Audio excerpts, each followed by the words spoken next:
I made a video about how, in order for me to truly connect spiritually and energetically with myself and the world around me, was to cleanse the distractions, to cease constantly distracting myself, because this is something that we are conditioned and like it's just part of our culture to constantly be engaged in something, learning something, listening to something, watching something, doing something, to constantly be focused on a task or something where our minds are reaching rather than receiving, rather than just like being present, right?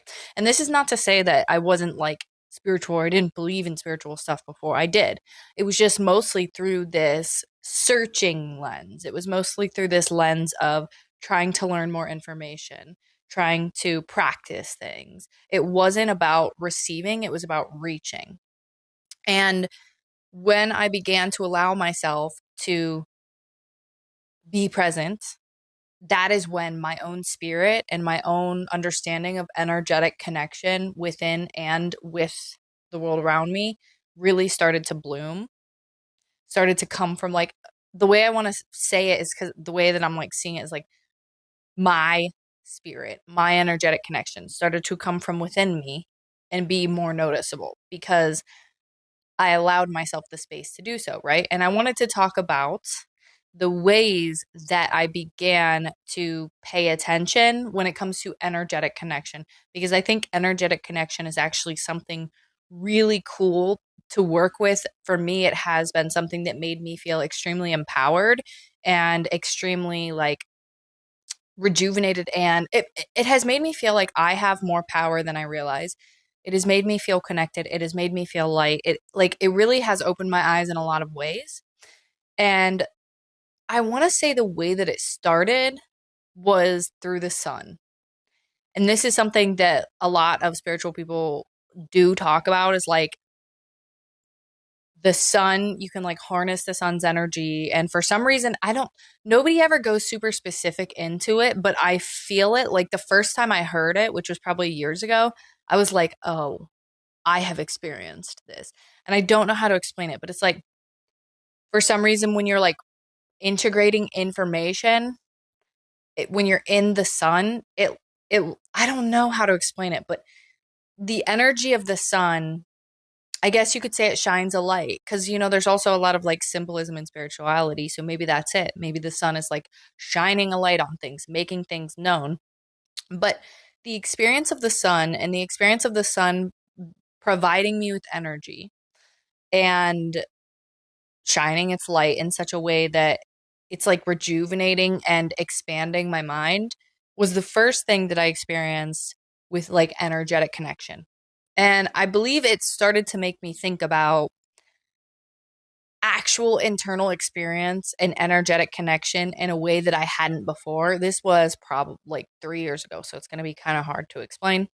I started to think about my actual energy. And I actually think before this, I was introduced or guided to the book, The Body Keeps the Score, and guided to information about how our bodies store trauma. And something that's really important about this that I probably should have mentioned in the last one is that, or the one where I talk about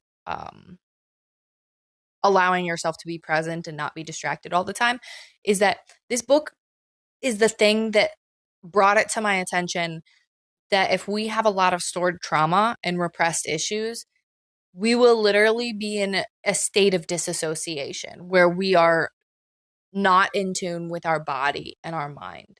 And I actually remember doing a meditation during the time period where I was learning about stored trauma and working through stuff and doing meditations, where I did a meditation and I don't know if you would call it like it, a part of me, maybe it was my higher self, I don't know, was mad at me. And I can't, again, it was like 3 years ago, so it's going to be kind of hard for me to remember. I feel like I wasn't listening as I was doing this meditation to the fact that I like needed food or had to pee or something like that. I can't remember.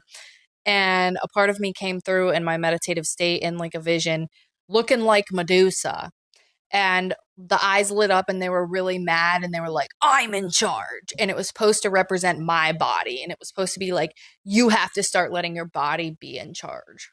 of you because you're constantly in such a disassociated state that you're not even in touch with your body. And it was at this point that I started paying attention at work and in social situations and things of this nature to the fact that I literally was not in touch energetically with my body or with my surroundings.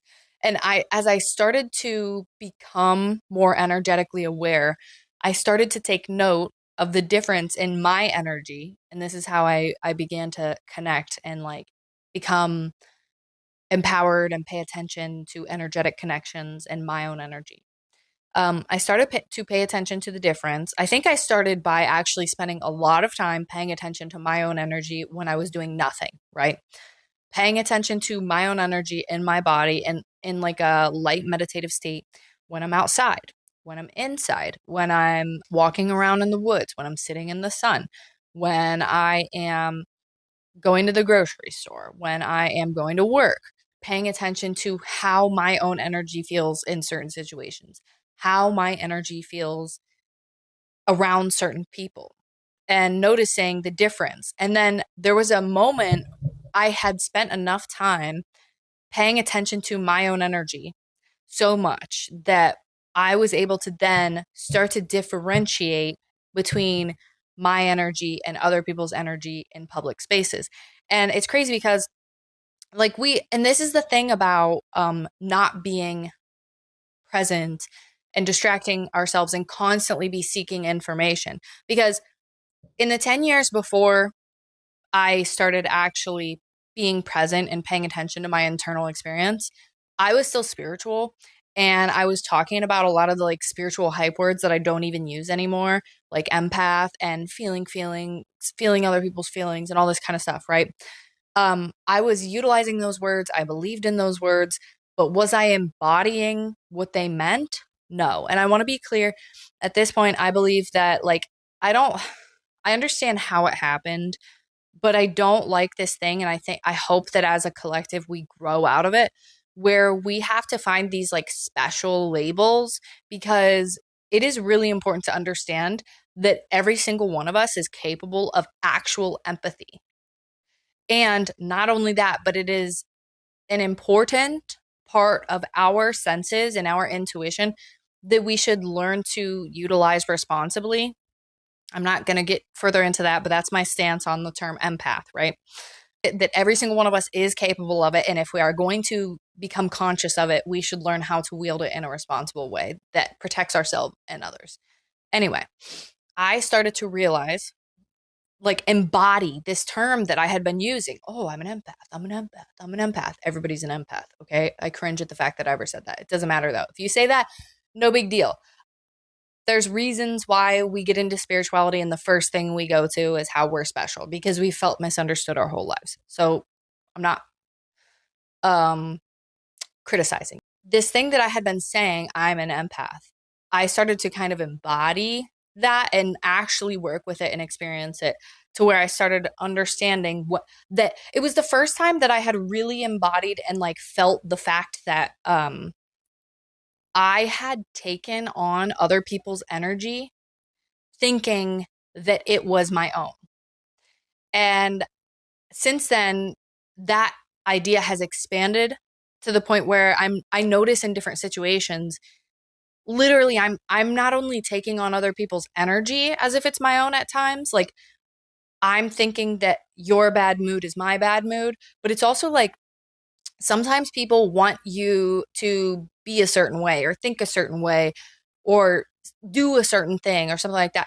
And we don't even realize that we are thinking or feeling that it's coming from us, but it's really coming from that person reaching their energy out and trying to basically they want it. So their energy is pulling on us. So we feel like we want it. And again, this is not to demonize people because I think a lot of us, we're unconscious of these things. I'm sure I do it to people unconsciously. And I think the more humans become conscious, the more we're going to start to be able to work through these things. So again, it's not to be like, oh, demonize anyone or anything. But this is just to say that the more I allowed myself to be present with and mentally observe and experiment with my energetic connection to myself and others, the more I started to be able to discern between my energy and other people's energy. And between also another cool thing that happened is like the energy of nature, because I actually specifically remember right before I went into this much deeper spiritual awakening, which would have been like, 3 years ago was the precipice, because something I had just something that basically forced me into like a very deep spiritual awakening 3 years ago. Literally, probably months prior to that, I remember seeing this cool little experiment where somebody was like, yeah, if you like take a walk around the block and you pay attention to the plants and the trees, you can literally sense a different energy from the plants and the trees and things of this nature, and from animals and all this other stuff. And I was like, oh, that sounds like a really cool, fun experiment. And I walk around my neighborhood every day. So I walked around my neighborhood and I tried to get energy from the trees. I do remember there was this one tree that I was like, this tree is definitely angry about something. I don't know what, but it is angry. But that was the only thing I could feel. I wasn't like energetically connected. Okay. I believed in the stuff, I consumed the content. I couldn't energetically connect. And it was because I was super disassociated and didn't even realize it. But now, as I've been working with energetic connection, dude, the energy that I get from trees specifically is so intense and so individual and so powerful. But also from animals, I want to get deeper into like an energetic connection with animals, but I feel like I'm not quite there yet. And I don't know if it's because, I mean, I connect energetically with my animals and with domestic animals, but like wild animals, it's probably just because they're usually afraid. I had one experience where a deer came up to me and followed me around for half an hour and loved me. But other than that, and like wild animals are usually afraid of us, so that might be why. Usually they see you and they're gone, or they're frozen in fear. I haven't gotten to the point where I connect with animals yet, and I want to get there.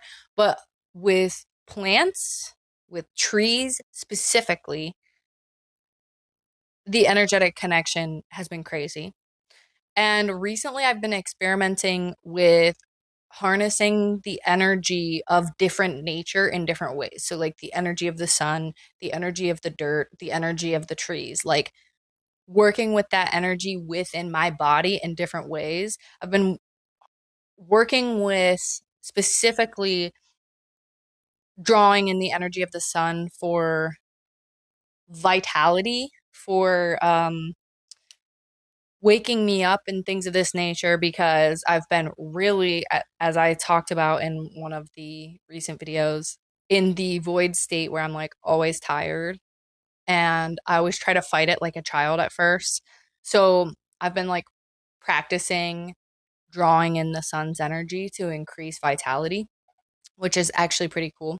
In general, the energetic connection that I experience within myself and within the world around me is continuously expanding in a way that is like, and this could only happen because when I think about it, and I still go through these periods, when I am walking around in the world or walking around in nature, when I am in a mode where I am constantly seeking distraction, I do not feel energetically connected, right? Like I can be walking around in the woods, or I could be sitting in the sun or something of this nature and feel nothing and be like, nothing's happening. But when you get into that like light meditative state and begin to actually tune into your body and connect with your body and with nature, you feel you start to actually feel the energy. Not only that, but I've also started to crave specific energies. Like my body will tell me, and this is obviously partially going to be physical, and this is the other thing, because to me, the physical is connected with the spiritual. It's just different layers, right? So there will be times where my body and my spirit is telling me that I crave sunlight for both physical health and spiritual health. There will be times when my body and my spirit is telling me I crave being in a forest, being near water or in water, being near people, being alone. My body will tell me what it is, and my spirit will tell me what it is that it needs at what time. And my connection to whatever it is I'm experiencing is constantly expanding to where I'm taking in more, learning how to harness and work with, and also just like getting more information, I guess, but it's not information in this conscious way. It's information in a way that I literally can't explain. It's information without words. It's just like a feeling, a knowing, right? But it has been very enlightening and empowering. So I just wanted to talk about it because getting past the constant distractions and actually getting into the energetic connection with the world around us, it lightens a load in the spirit. And I feel like it opens up so much room for possibility and potential.